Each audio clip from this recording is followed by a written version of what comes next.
Itaallased on läbi aja kogu aeg väga head disaini teinud. Vaata kas või Ferrarisi, Lamborghinisi, mõni Alfa Romeo. Ja muidugi neil ju Versace, Gucci ja Armani ja ma ei tea, mis kõik asjad, et siuke disainiriik. Ja ühtlasi oskavad nad ka väga halba disaini teha. Näiteks Fiat Multipla on tõenäoliselt üks maailma kõige koledam auto. Ja siis nad tegid ka siukse asja nagu Lancia Thesis.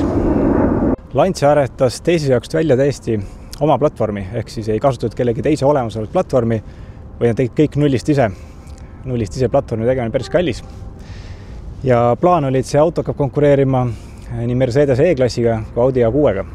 Lancia panustas selles autos ikkagi päris kõvasti, et siis sakslastega konkureerida.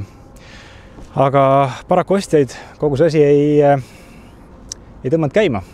Kuigi seda müüdi 15% odavamalt kui E-klassi või Audi A6. Mis need põhjused olid? Loomulikult selle auto molu, ei ole just keest kõige ilusam auto. Lisaks olid esiveoline, mootorid võib-olla pisut natuke nõrgad selle suure kere jaoks. Ja Lancia enda maine muidugi, siukse koostöökvaliteedi osas ei olnud ka just kõige parem.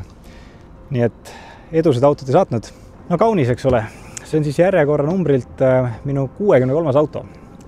Ja praegu meil aprilli lõpp. Selle aasta sees on ta 3. auto mul, nii et hoog on olnud küllakli madal. Eks automaks siin on seda asja natukese ära söönud, et see autode vahetamine, ostmine, müümine on ikkagi natuke raske. Aga vaataks siis korra lähemalt, mis ma sain. Ütlen etteruutavalt ära, et liiga palju ma tõesti ei maksnud, sest et ideaalseisukorrast on siit natuke puudu. Veel enne mind oli ühe vana härra käes, kes selle siis 7 aastat tagasi Leedust siia tõi. Kõik Leedust tulnud autod on selles mõttes juba hea kindel ost, et seal ei saa midagi valesti olla, et tõenäoliselt ka siin midagi valesti ei ole.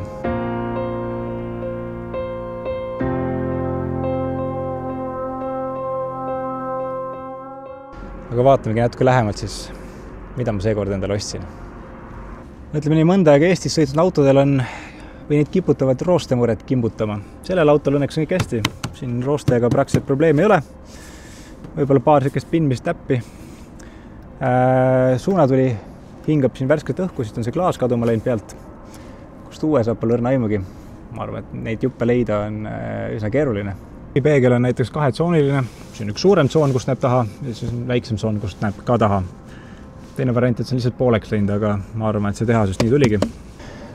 Rehvidel serv on suhteliselt sile juba, mis selles mõttes on hea, et siis ongi pidamist rohkem, et on nagu slikid või nii, et mille kütaringrada põhimõtteliselt. Ja siis siit on siuke pisikene amps puudu. Ma ei tea, keegi 4. koer võib-olla on selle kaasa viinud. Aga oma õnneks sain kaasa täiesti uue ja terve, kas just uue, aga terve selle külje paneeli või katte. Nii et teoorias võiks selle ju ära värvida ja külge kruvida siia. Ja üldse võiks ikast kodust värvides harrastada. Kas mul selleks aega on see muidugi omaette küsimus, sest et igast toimetasin palju ja kui sul näiteks on abikaasa, siis ta leiab sulle veel omaette toimetusi, nii et vaatame, kas minu kõik fantaasiad nagu realiseeruvad. Aga mis on kihvt?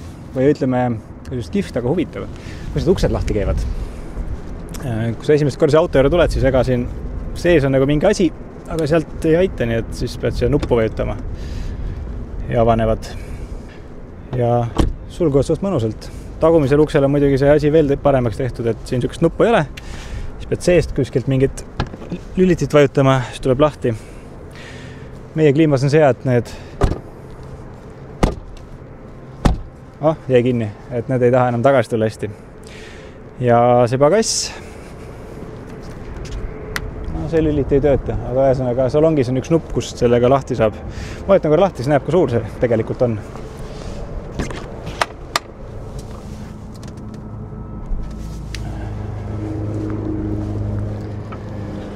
Et ütleme, siuksed itaallasi saab siia päris mitu tükki sisse pista. Pikkade eurooplastega natuke raskem või eestlastega, aga ütleme, itaallasi mahub siia mõnuga. Ja kui selle kinni paned, siis ära jõuga rammi, sest et soft close. Väljast kõige õnnetum ei ole, okei, seda roostet on. Kriime, mõlke ja kraapse on siin ja seal, aga kõige hullem ei ole. Ma arvan, et saab asja. Muidugi see auto on seest oluliselt ägedam, kui ta on väljast.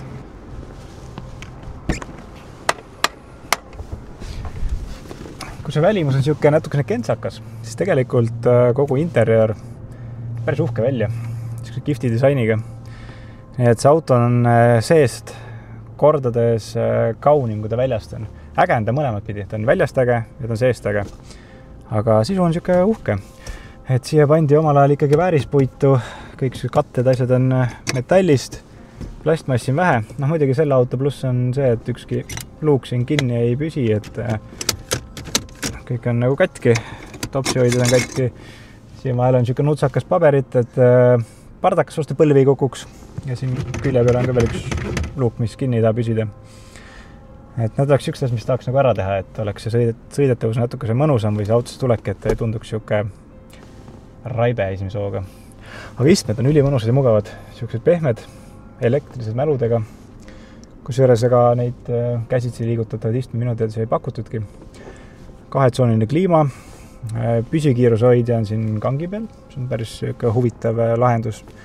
Rooli peal nupud ja CD, navi, pardakas on CD-boks, kuna see pardaka luuk kätki, siis sinna plaati ei viitsiks panna hästi. Ja käigukang, siuke ilus ka puidust nupuga. Minu autol on see hea, et niimoodi vahvalt keerleb siin peal, siis sõiduajal on ülimõnus vahetada käike, kui see käe all ringi käib. Ja elektriline tagakaardin, mida saad nendest nuppudest timmida. Aga seest on üsna siuke äge disain. Istmed on mõnusad pehmed, kuigi minu taga seal ruumiga nüüd hõisata ei ole. Aga helisüsteem, tehasest Bose audio juba, Bose heli, nii et seda ütleme, helikvaliteeti on, kõige hullem ei ole. Teagi, mis ma muud oskan rääkida. Need nupud ajavad segadusse natukene, sest et kliimanupud ja raadiohelinupud on üsna sarnased, et siis üsna tihti ma krutin nagu valesi nuppe, et mitte neid, mida ma tahaks. Ja need menüü nupud siin on nupu sees, ehk siis välimine plastikust on nupp ja siis sisemises on ka veel omakorda nupp. Jah, selline kihvt pill. Veateated armatuuris, neid on mõnusalt palju. Ma võin seda eraldi näidata, kui käima panna, siis laulupidu seal lahti läheb. Aga jah, ei siuke, ma arvan, et vähe teistsugune valik. Et selle raha eest sa saad nagu, mingit korralik autot niikuinii ei saa. Aga kas võtta mingisugune M, Audi, Toyota, need on kõigil ju. Aga siukest Lanciat, need on Eestis arvel 8. Eestis tõsiselt haruldane auto ja arvestades neid toodetud eriti palju, siis see ongi väga haruldane auto. Eksklusiiv. Nii et kui tahad midagi erilist ja sind ei hirmuta selline Itaalia kvaliteet ja disain, sa ei saa seda autot kuskilt. Või kui saad, siis mis seisukorras või mis hinnaga, sest et kohati küsitakse Saksas eest üle 10 000 euro, nii et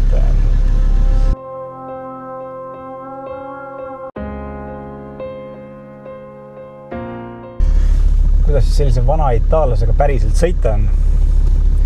Etterutavalt võin öelda, et päris tegelikult mugav on ta. Aga vaatame lähemalt.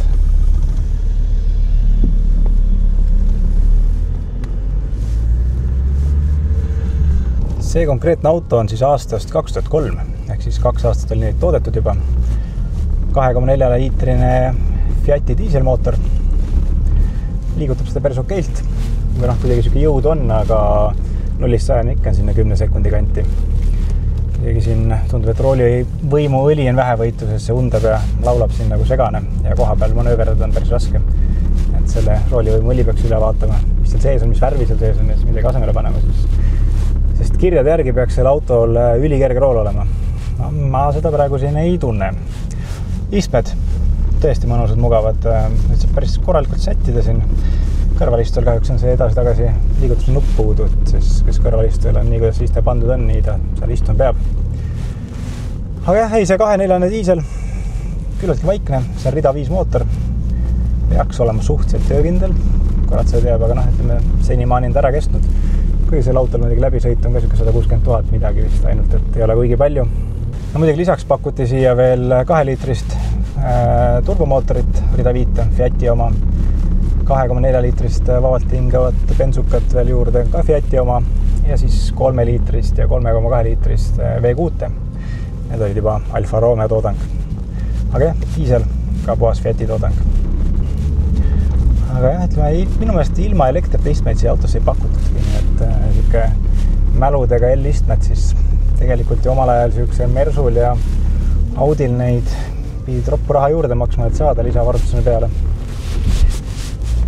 Siis siin oli kõik olemas. Huvitav, et ei müün neid autosid.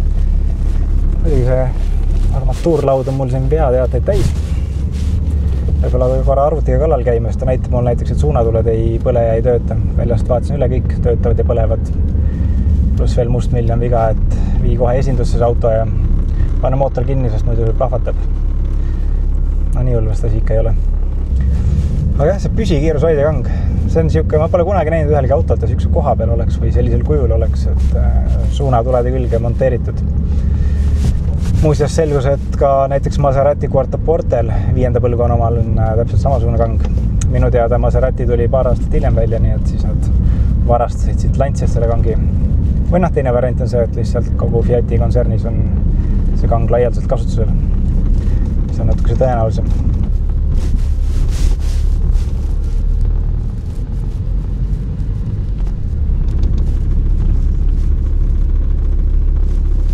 Kogu sõidutunnetus tegelikult on siin tegelikult on mõnus sõita sellega, ta on pehme, hea, see vedrustus on üsna hästi töötab, nii et väga ei peksa läbi ja tundan, et ta on suur ja raske auto. Kuidagi nagu seda massiivsust lihtsalt on tunda siin sees. See konkreetne pill nüüd on siis manuaalkäigukastiga 6 käiku edasi, 1 tagurpidi, kõik käigud töötavad isegi, tagurpidi käik ka. Ja mis on pull, tal on elektrooniline seislupidur. Ehk siis, kui sa süüt välja keerad, läheb kässar automaatselt peale ja siis pead siit nupust selle uuesti maha klõgistama, kui tahad sõitu minna. See auto, kui ta ennast ise parkima paneb, siis ei ole seda oht, et kässar kinni jääb. Ja siukest müra on vähe. Ma näiteks hoo pealt ei saa aru, et tegemist on diiselmootoriga, kuidagi vaikselt mõnusalt suristab. Ja ega ma praegu üle 90 kildi rauda pole saanudki, nii et selle pealt on ta küll siuke vaikne ja mõnus. Ja tegelikult sõiduomaduste poolest ega ta nendele omaaegsetele konkurentide alla ei jää. Mõne kohavalt on isegi natuke mõnusam. Aga jah, päeva lõpuks ongi see, et kes teda ikkagi nii väga selle samase näo pärast osta tahtis. Aga ei, mulle see auto meeldib. Kõige suurem mure on see, et need ei müüda eriti. Ehk siis neid on peaaegu võimatu osta. Ma arvan, et täpselt sama võimatu on seda autot hiljem ka müüa, et ma leia üks tüüp, kellele siukse sea näoga Lanciat vaja oleks. Aga kui sul on tunne, et sul on vaja seda kangesti, siis võid mulle kirjutada ja küll ma lõpuks tast loobuma nõus olen. Aga ei, ta on äge. Ma on teist päev järjest see auto. Iga kord, kui ma seda parklas vaatan, siis nägu läheb naerule ja ta on äge asi ja siukest asja igapäevaselt ei näe. Teist samasugust vastu ei sõida. Tegelikult puhtalt hea tuvi auto. Aga jah, selleks peab natuke see friik olema või siuke õrnalt autopede, et sellist asja endale koju tuua. Picking up the pieces of a broken heart, yes I was chosen. Stitch it back together, better late than never, steady motion. Can't control my fate, but I control all these emotions. I'm not broken. Already cried my tears enough for an ocean. I've been in the cold